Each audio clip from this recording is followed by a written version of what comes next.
Dear students, welcome to a lecture on placentation and its types. The main objectives of this presentation are to study the general structure of an angiospermic flower, to understand the concept of placentation in angiosperms, and to study the various types of placentation with examples. So, first of all, let us introduce the topic with the concept of flower. The flower is a modified shoot wherein the shoot apical meristem changes to floral meristem, internodes do not elongate and the axis gets condensed. The apex produces different kinds of floral appendages laterally at successive nodes in a stud of leaves.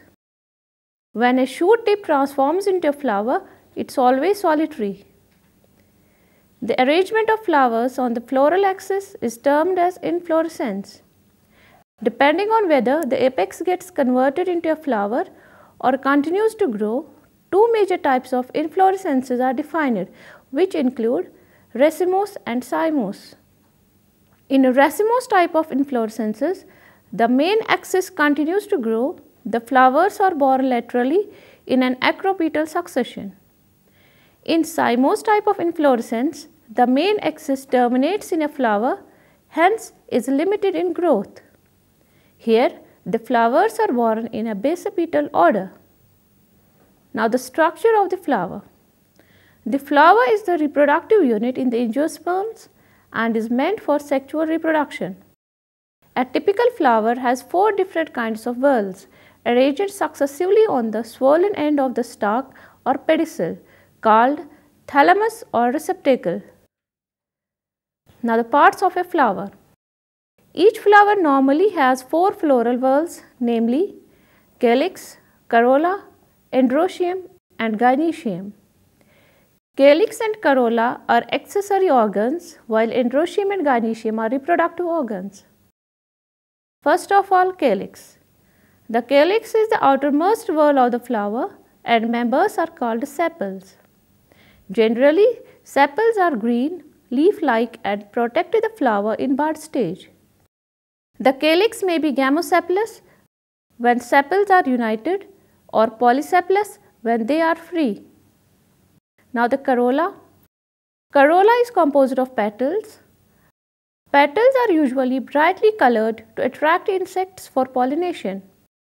Like calyx, corolla may also be gamopetalous, that is, when petals are united, or polypetalous when petals are free. The shape and color of corolla vary greatly in plants. Corolla may be tubular, bell-shaped, funnel-shaped or wheel-shaped. Now, the aestivation. The mode of arrangement of sepals or petals in floral bud with respect to other members of the same whorl is known as aestivation.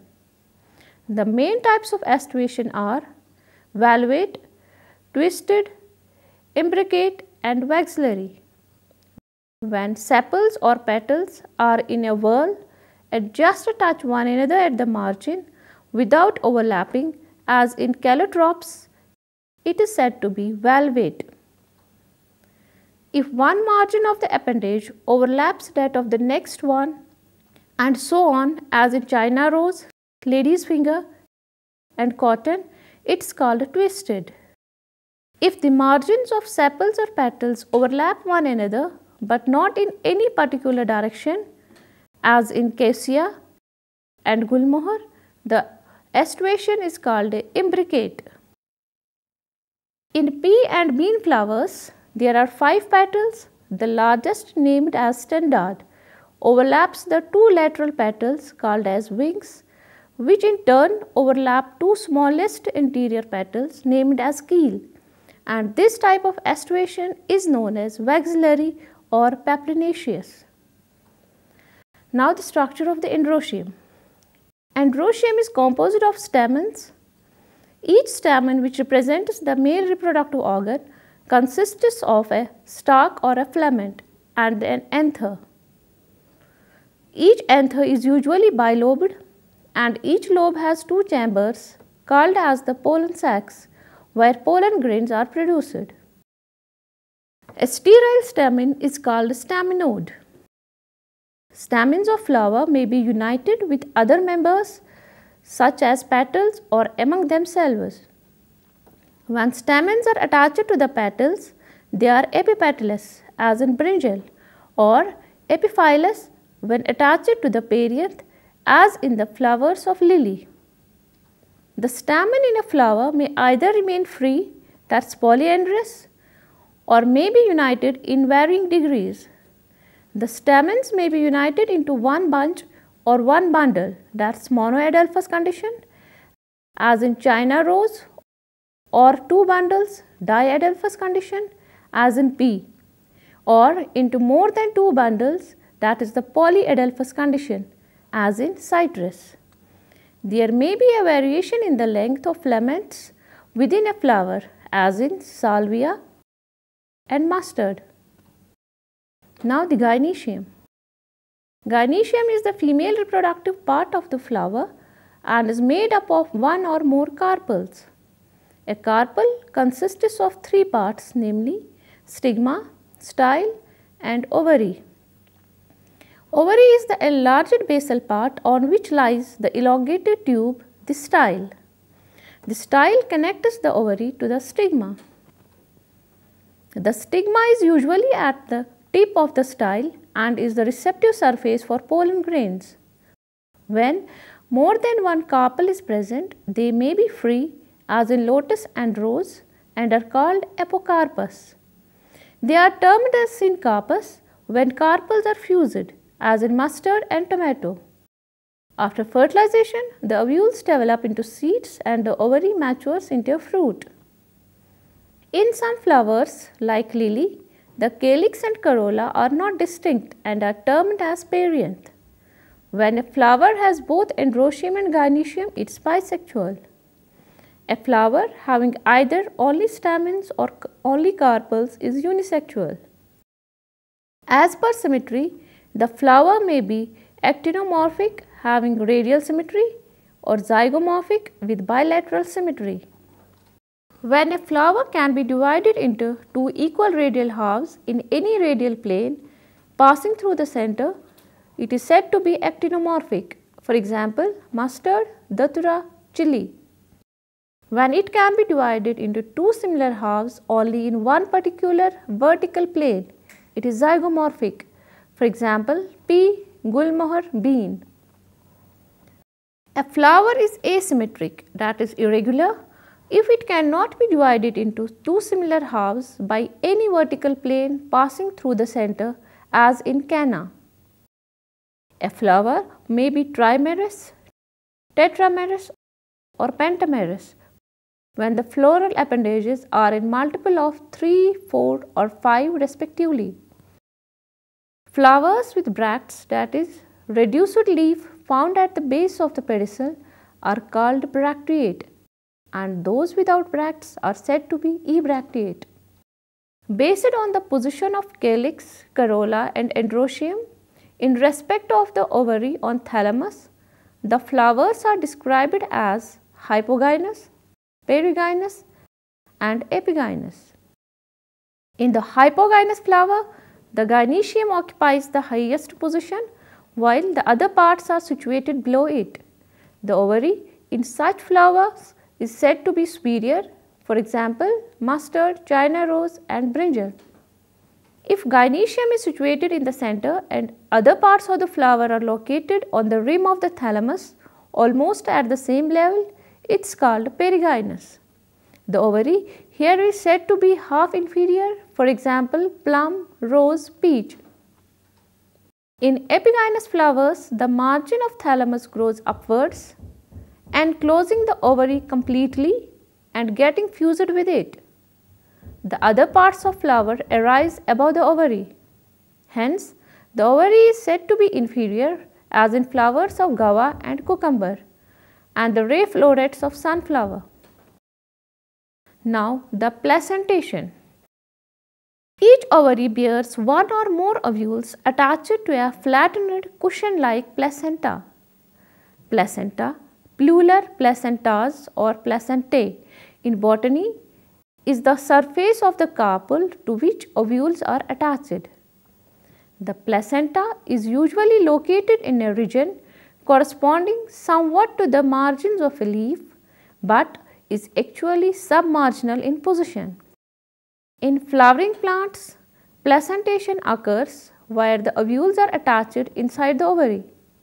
The ovules inside a flower's ovary, which later become the seeds inside a fruit, are attached via funiculi, the plant equivalent of an umbilical cord. The part of the ovary where funiculus attaches is referred to as placenta. The arrangement of ovules within the ovary is known as placentation. In other words, the term placentation most commonly refers to the arrangement of placentas inside a flower or fruit. Plant placentation types include basal placentation, apical placentation, parietal placentation, axile placentation, free central placentation, and marginal placentation. First of all, basal placentation. When one or more ovules are attached to the bottom of the ovary, the placentation is basal.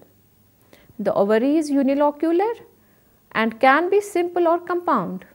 So, basal placentation occurs when there is only one to a few ovules, one locule, and the placenta is at the base of the ovary. Compositees offer a good example of basal placentation, as each disc or ray flower has one ovule mature in each ovary, and that ovule has basal placentation. This situation is also found in Portulaca or Talinum. Now the parietal placentation. In parietal placentation, the ovules develop on the inner wall of the ovary or on peripheral part. Ovary is compound, one-chambered, but it becomes two-chambered due to the formation of false septum, for example, mustard and argemone. There is one locule and as many placenta attached to the ovary wall as there are carpels. For example, in Euclid Bartinoides, there are numerous ovules attached to each placenta. Axile placentation. The ovary is sectioned by radial spokes with placentas in separate locules, and the ovary is compound. An example of axile placentation is the ovary of wild ginger. There are septa dividing the ovary into 6 locules. Hence, the gynoecium of this flower consists of 6 connate carpels. Ovules are attached to the central axis of the ovary. Other examples include China rose, lemon, and orange. Free central placentation. It is a placentation type in which the ovules are born on a freestanding central placenta within the ovary. The septum is absent in this type of placentation and ovary is compound. Examples are dianthus and primrose. In fruit of corn cockle, placentation can usually be deduced from the attachment of the seeds within the fruit. This is also an example of free central placentation. Now the marginal placentation. The ovary in which the placenta forms a ridge along the ventral suture of the ovary and the ovules develop on 2 separate rows is known to have marginal placentation. There is one locule per carpel and no septum. There is only one elongated placenta on one side of the ovary. Carpel is simple. This type of placentation is conspicuous in legumes as in peas. And finally, apical placentation. When one or more ovules are attached at the top of the ovary, the placentation is said to be apical. The ovary is unilocular and can be simple or compound. So, dear students, today we studied the structure of the flower and the types of the placentation in the flower. Just to revise, the flower consists of 4 parts: calyx, corolla, androecium and gynoecium. And the types of the placentation found include basal placentation, apical, parietal, axile, free central and marginal placentation. These placentation tools are very useful in the taxonomical identification of the plants. Hope you have understood today's lecture. Thanks a lot.